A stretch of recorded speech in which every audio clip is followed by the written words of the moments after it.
नमस्कार साथियों, स्वागत है मेरा आपका यूट्यूब चैनल विष्णु टेक्निकल गुरु में।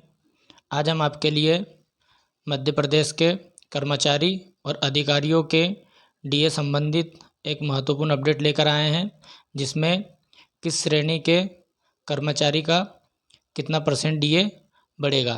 वीडियो की शुरुआत करने से पहले आपसे हमारा रिक्वेस्ट है, जो भी हमारे नए साथी हैं वो हमारी वीडियो को सब्सक्राइब अवश्य कर लीजिए, ताकि आपको हर वीडियो का नोटिफिकेशन सबसे पहले प्राप्त हो सके।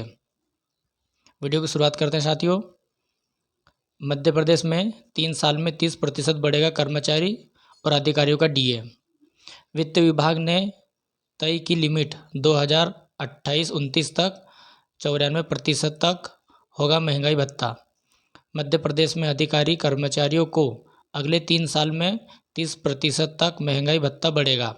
अभी कर्मचारियों को 55% डीए मिल रहा है। चालू वित्तीय वर्षीय में 31 मार्च तक इसे 9% से बढ़ाकर 64% तक करने का टारगेट है। साथियों, इसमें से 4% तो दिवाली तक ही बढ़ेगा, जबकि शेष 5% मार्च के आखिरी से पहले दिया जाएगा। सरकार हर साल डीए बढ़ाकर चुनावी साल 2028-29 तक महंगाई भत्ता 94% तक कर देगी। साथियों, दरअसल सरकार ने रोलिंग बजट की प्रक्रिया शुरू कर दी है, जिसमें यहाँ प्रावधान किए गए हैं। वहीं विभाग व बजट की लिमिट भी तय कर दी गई है। अब अलग अलग कार्यों के लिए विभाग प्रमुख इसी बजट में बदलाव कर सकेंगे, लेकिन विभागों को तय लिमिट से अधिक बजट का प्रावधान नहीं होगा। अब साथियों, जानिए किस श्रेणी को कितना फ़ायदा होना है। जैसे प्रथम श्रेणी की बात करें, हर महीने 7,790 से लेकर 13,748 रुपये तक का फ़ायदा होगा। वर्ष 2028-29 में यहाँ राशि बढ़कर 31,161 से 54,990 तक पहुँच जाएगी। अब उसी में द्वितीय श्रेणी कर्मचारी की बात करते हैं, तो हर महीने 5,470 से 6,562 रुपये तक का फ़ायदा होगा। वर्ष 2028-29 में यहाँ राशि बढ़कर 21,889 से 26,247 रुपये तक पहुँच जाएगी। अब वहीं पर तृतीय श्रेणी कर्मचारी की बात करते हैं, हर महीने 1,900 से 4,787 रुपये तक का फ़ायदा होगा। वर्ष 2028-29 में यहाँ राशि बढ़कर 7,605 से 19,150 रुपये तक पहुँच जाएगी। चतुर्थ श्रेणी की बात करते हैं, हर महीने 1,511 से लेकर 1,711 रुपये तक का लाभ होगा। वर्ष 2028-29 में यह आंकड़ा बढ़कर 6,045 से 7,020 रुपये तक पहुंच जाएगा। साथियों, तृतीय श्रेणी कर्मचारी संघ के महामंत्री उमाशंकर तिवारी के अनुसार मार्च तक 9% महंगा भत्ता देगी सरकार। रोलिंग बजट की सरकार की कयावत के बीच यह बात भी सामने आई है कि 2026-27 के बजट के लिए प्रस्तावित महंगाई भत्ते के पहले सरकार को इस 64% तक पहुंचाएगी। साथियों, अभी प्रदेश के कर्मचारियों को राज्य सरकार 7वें वेतनमान पर 55% महंगाई भत्ता दे रही है। माना जा रहा है इस साल दिवाली के समय और फिर अगले साल फरवरी मार्च में सरकार 2 किस्तों में 4% और 5% महंगाई भत्ता देकर इसे 31 मार्च के पहले 64% तक पहुंचा देगी। साथियों, 5वां और 6वां वेतनमान वालों को भी इसका फ़ायदा मिलेगा। वित्त विभाग ने कहा है, जिन विभागों में 5वें और 6वें वेतनमान पाने वाले कर्मचारी हैं, उन्हें भी इस साल 10% महंगाई भत्ता बढ़ाकर दिया जाएगा। 6वें वेतनमान में वर्तमान में 252% तक महंगाई भत्ता दिया जाता है।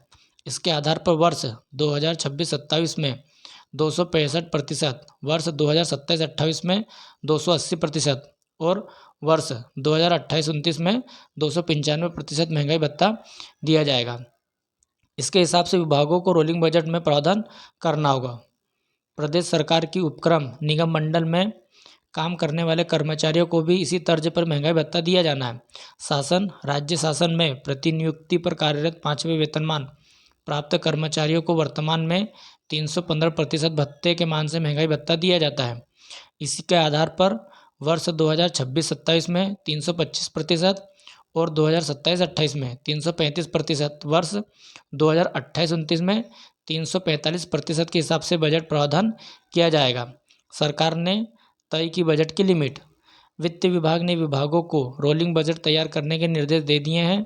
साथ ही विभागों को अगले 3 साल तक के लिए बजट की अलग अलग सीमा भी तय कर दी है। यानी यह लिमिट बता दी है कि विभाग वर्ष 2026-27, 28 और 2028-29 के लिए जो बजट तय करेंगे उसकी लिमिट क्या रहेगी। वित्त विभाग ने यह भी कहा है कि प्रशासकीय के विभाग अधीनस्थ बजट नियंत्रण अधिकारी बीसीओ को उपलब्ध कराई गई बजट सीमा में आवश्यकता के अनुसार इंटरनल चेंज कर सकेंगे, लेकिन विभाग का कुल बजट विभाग के लिए निर्धारित बजट के सीमा के अंतर्गत ही होना आवश्यक है। हर योजना में खर्च करने की वजह भी बतानी होगी।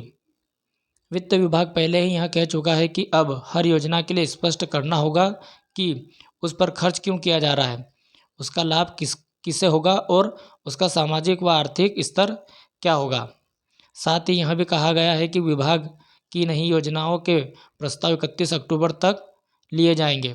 अब जानिए क्या होता है रोलिंग बजट।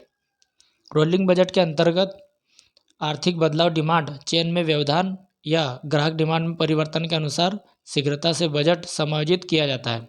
ऐसे समझिए, मान लो किसी कंपनी का प्रारंभिक बजट जनवरी से दिसंबर तक का है।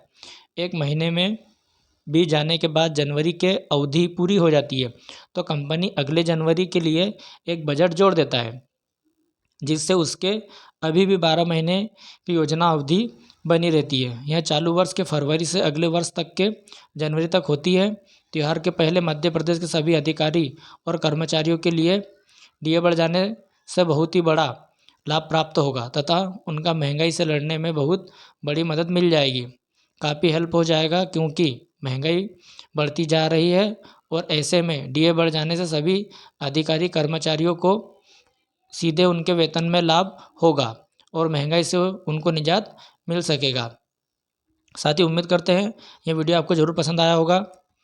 ऐसे ही वीडियो की और नोटिफिकेशन पाने के लिए हमारे चैनल को please like, share and subscribe कीजिए। मिलते हैं नेक्स्ट वीडियो के साथ।